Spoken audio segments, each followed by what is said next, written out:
Del trabajo práctico número 5, vamos a resolver el ejercicio 5, donde nos proponen una función que está definida en dos tramos y nos dicen probar que no existe A que pertenezca a los reales de forma tal que f resulte continua en x igual a 1. En el ítem B dice, f es continua en x igual a 2 y en x igual a menos 3. Las respuestas dependen del valor de A. Entonces, todo este ejercicio ronda alrededor del concepto de la continuidad, ¿sí? Entonces, vamos a empezar con la consigna del punto A.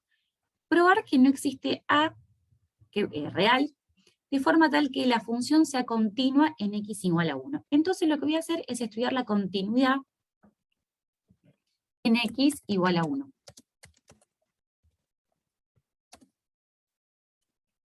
Para que una función sea continua, debe coincidir el valor de su función con el valor de su límite. Entonces, f de 1 está definida en el primer tramo de la función. Reemplazamos la x por 1 y nos queda a al cuadrado por 1 más 2. ¿Sí? En definitiva es a al cuadrado, porque multiplicar por 1 no cambia nada, más 2. Ese es el valor de la función en 1, ¿sí? Que depende de A. Vamos a estudiar los límites. Como los límites en 1, por izquierda y por derecha, corresponden a distintos tramos de la función, lo vamos a definir de la siguiente manera. Cuando x tiende a 1 por izquierda, tengo que usar los x menores o iguales a 1. Es decir, tengo que usar el primer tramo de la función. El límite cuando x tiende a 1 por izquierda va a ser a al cuadrado por 1 más 2. Es decir, a cuadrado más 2. El límite cuando x tiende a 1 por derecha de la función, tengo que usar los x mayores a 1. Entonces voy a usar el segundo tramo. Menos a por x al cubo más x menos 1. Reemplazamos las x por 1 y nos queda menos a más 1 menos 1. Entonces, nosotros necesitamos que el límite exista.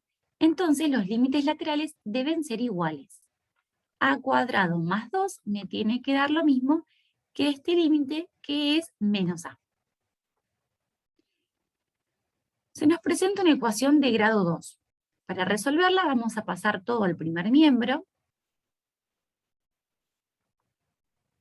igualando la función a 0. Tenemos que resolver esta ecuación cuadrática. Entonces,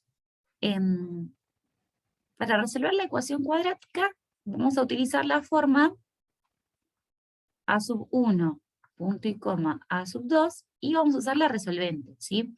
Menos b más menos raíz de b al cuadrado menos 4 por a por c, todo sobre 2 por a.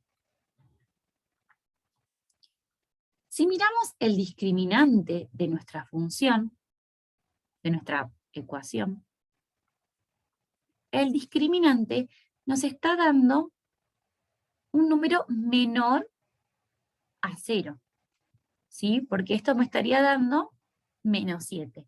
Entonces, significa que esta ecuación nunca se hace 0, que no tiene solución. Entonces, como esta ecuación no tiene solución, ¿sí? Diremos que no existe el valor de A para que exista el límite. No hay valor de A real para que exista dicho límite.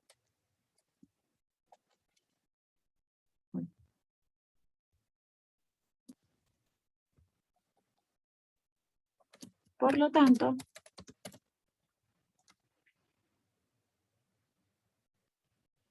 f no es continua en x igual a 1. De esta manera queda probado lo que me pedía la consigna. ¿Sí? Ahora analicemos lo que me piden en el punto B. F es continua en x igual a 2 y en x igual a menos 3. ¿La respuesta depende del valor de A? Bueno, ¿qué pasa en x igual a 2? ¿Qué función tengo que mirar cuando x es igual a 2? Tengo que mirar los que en el segundo tramo, ¿sí? Los mayores a 1, ahí esta fórmula dependería para x es igual a 2. Y para x es igual a menos 3 tendría el primer tramo de la función. En ambos casos son polinomios, ¿sí? Los polinomios, las funciones polinómicas, son continuas en todo su dominio, en todos los reales. Entonces, independientemente del valor que tome A, que va a ser un número, porque me está diciendo que es un número real, no va a cambiar el tipo de polinomio que yo tenga. ¿Sí? Voy a seguir teniendo un polinomio. Por lo tanto, las funciones van a ser continuas, ¿sí? No dependan del valor de A. Entonces, vamos a poner cómo podría ser una posible respuesta. Los dos tramos de la función corresponden a funciones polinómicas. Independientemente del valor que tome A, la función seguirá siendo continua en x igual 2 y en x igual a menos 3.